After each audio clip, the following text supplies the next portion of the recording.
We all have childhood memories, right? The earliest childhood memory that I have is of an existential crisis, that what is the purpose of life? There was a death in the family, and that got me thinking that if we have to anyways die one day, then why go through this fury, as Shakespeare says, signifying nothing? So on the one hand, I was a topper in my class, an all-rounder, and on the other hand, this thing gnawing at my spirit that I have to die someday, and then what am I doing here? From the age of 7 to 16, it was a very painful journey. At 16, maybe serendipity, or as Sri Aurobindo says, one who chooses the infinite has been chosen by the infinite.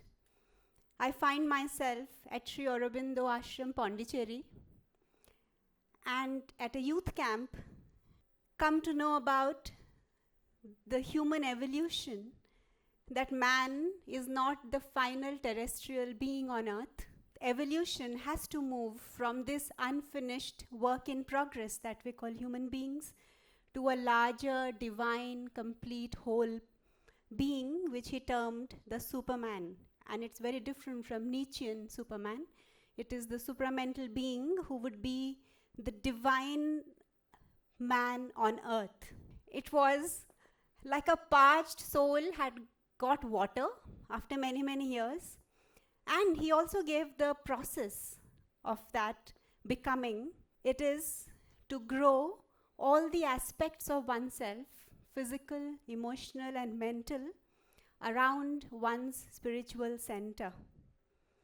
And from that day on, that became my purpose in life. What does that translate to? It was always to be on the lookout of opportunities that helped you grow physically. For instance, at 35, when people give up becoming ballerinas, I learned ballet. At 32, along with my son, I began learning karate and became a black belt and a world champion. I kept expanding my comfort zones because that was what growing always was. Learning different subjects. With the physics honors, I did my master's in business administration, MPhil in Sri Aurobindo's philosophy, and now I'm doing my PhD in creating a curriculum framework in the light of Sri Aurobindo. So growth mentally, emotionally, physically, and that's what brought me to setting up Himalayan Institute of Alternatives in Ladakh. And that was a very big leap from Chennai's tropical environment to Ladakh's temperate zone, from plus 30 and 35 to minus 30, from tropical lush green environment to the deserts which are trans-Himalayan in Ladakh. The comfort zones could not have been more stretched. I was already a serial entrepreneur by then. I had set up 3 businesses in engineering, publishing, and healthcare. I had a thriving career, and here was an opportunity to set up a university which could bring all that I had always dreamt of, subjects that you could just combine and study. You don't have to choose anymore. Things, theories that you could apply, and what we call today experiential learning. It was like a whole world opening up. And the slide before this was the lush green Chennai existence that I was living in. And this is Ladakh. This is the winters, absolutely cold. And this is the summer, green, but just patches with lots of deserts. The life was so tough that getting running water in winter is a luxury there. So for 2 years, I had to live on this campus, carrying water to the room, and this was the picture I took from the flight. Not a drop of water, not a blade of grass, where the university was proposed to be set up. 150 acres of land with absolutely nothing. And I moved from my cushy, comfortable, successful life in Chennai to set it up. This was in pursuit of what Sri Aurobindo called the purpose, which helps you to grow your physical, emotional, mental around your spiritual center. So a few years later, today, it's 8 years. And as I said, physically it was different. Emotionally, it was a completely different culture. It's more Tibetan culture. I had to give up my ballet and karate and piano and everything else that I identified with to move on into a new identity. Mentally, I was never trained to be an educator, and here I was setting up a university, so moving into a completely different field where you are not even known anymore. And finally, spiritually, and that's the interesting point, I was always at the helm of affairs in all I did, in the 3 businesses that I had set up before. And here, I was to be co-founder with a person who was a celebrity, Mr. Sonam Wangchuk. And I would forever be the number 2. And it's not an easy thing for somebody who has always been a topper from school and college and always led businesses. But that's where the spiritual education comes in, that can I give up my little ego of being a number 1 and collaborating with somebody. Even today, maybe you will know, some of you will know me after I finish this session, but everybody would know me instantly if I say, I'm Sonam Wangchuk's wife.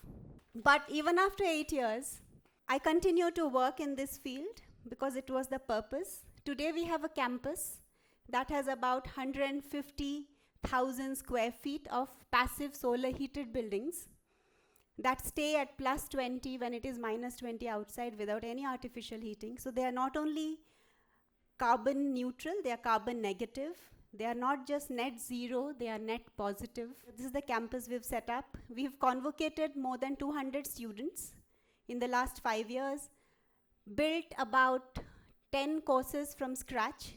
I mean, I decided to leave my comfort zone and move in the search of a purpose.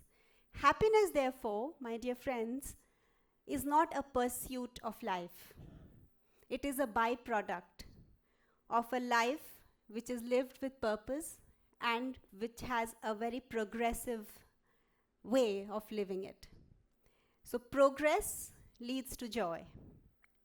Pursuit of joy does not lead us to complete joy. It is a byproduct. These are some of the buildings that we've built. Each of these is an innovative building with Catalan domes for the first time on the right-hand side that you see. On the left, it is rammed earth and passive solar heated. The house that I moved into was this single bedroom house from a large place in Chennai that I was in. My clothes were in a suitcase in the washroom for 5 years when I was setting this thing up. And today we have guest houses and buildings like these, which we've made.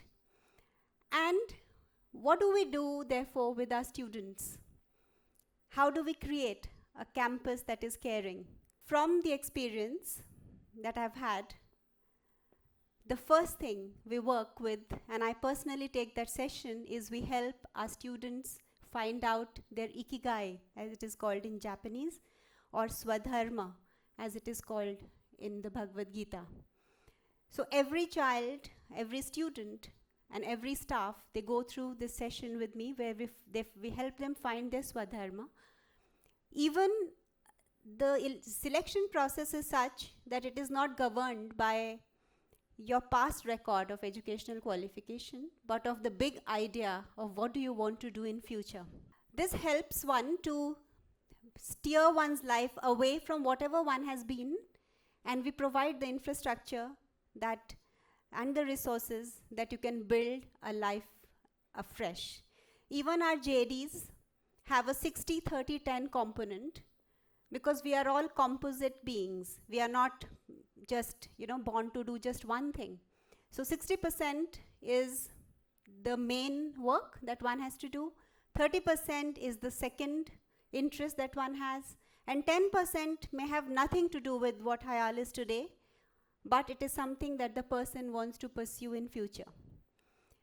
Similarly, we every morning start our day with 30 minutes of circle time, 10 minutes of which is introspection and meditation. And then we talk about the news at HIAL and the rest of the world. People share about something scientific or humanities that they want to do. And then there is a public apology or a regret or a gratitude, thereby creating this safe space in which people can grow and be. And finally, we are perhaps the only university in the world that does not charge fees to its students. But as we know, free is not a good thing. So they may not pay with money, but they are empowered to pay with their sweat and creativity. And this is what makes education inclusive for all. So our students, for instance, design the buildings that we make for the army. And the prototypes that we innovate are scaled up into businesses. The students are with us all along the way. And in that 1 year, they have learned enough that just after they leave, they set up their own enterprises or impact projects or anything that they want to do. And then we have an incubator that helps them launch their enterprises in the future. So these are some of the ways that we are pioneering to create caring campuses where there are no hierarchies, there are circles, where each one is a learner and a teacher at the same time, where the connect is of a big idea, of a purpose in life, and therefore it is not the money or the salaries to the employees that is the factor, but as the Gita says, loka sangraha. The ethos is to be constantly focused on not what I need, but what needs me. For us, success is not when our students, after their certification, go to Dubai or UK or US for their jobs. We consider those failures. But for us, success is if a student wants to go back to his village and see how the dying profession of herding can be modernized or mechanized, how glaciers can be saved, how education can be brought to their students, and how when every village in India develops is how when the whole country will develop. So I think providing that safe, nurturing space, believing in the students as your equals or even better, because as Khalil Gibran says, they are the future. You should not aspire to make them like you, but become like them. And to help them find their purpose takes care of most of the disciplinary and other issues which may arise. Even in the winters right now when it is -20, many of our students who are from Bangalore or Maharashtra, and they had an option to come back and do their project, they choose to work on the ice stupa project in -20 and be in that cold. So a lot of disciplinary issues, a lot of anger issues we discussed in the morning, a lot of that gets taken care of when we help everybody, our students, find a purpose. And that need not wait till one is 60. It can be given at the age at kindergarten. My son asked me, why are we here and what is life for? It was like history repeating itself when he was 6. And I told him the same story of evolution of Sri Aurobindo. And then one day I get a call from his teacher who says that, can you please come and see me, because I was teaching this poem in the class. I wish I was in Monkey Land, the land where I was born. And this little hand goes up. And when I asked him, Aryan, what do you want? He says, ma'am, we should not go backward, we should go forward. You should not sing, I wish I was in Monkey Land. You should sing, I wish I was in Superman Land. a 5-6-year-old can understand the complex theory of evolution, of becoming better, and he is in New York finishing his studies, and I don't have to tell him go or do not go to a pub, do this or do that. All his actions are governed by the big idea that we have to evolve to the next stage. And that big idea can be anything. It can be sustainability for somebody, it can be bringing glory to your town or your village, or it can be technological excellence. But the key to a joyous life is to have a purpose higher than yourself, something in front of which your life itself is very small. You can just give up your life and yet not feel it was a sacrifice even, because that was the best way to have lived it anyways. Thank you.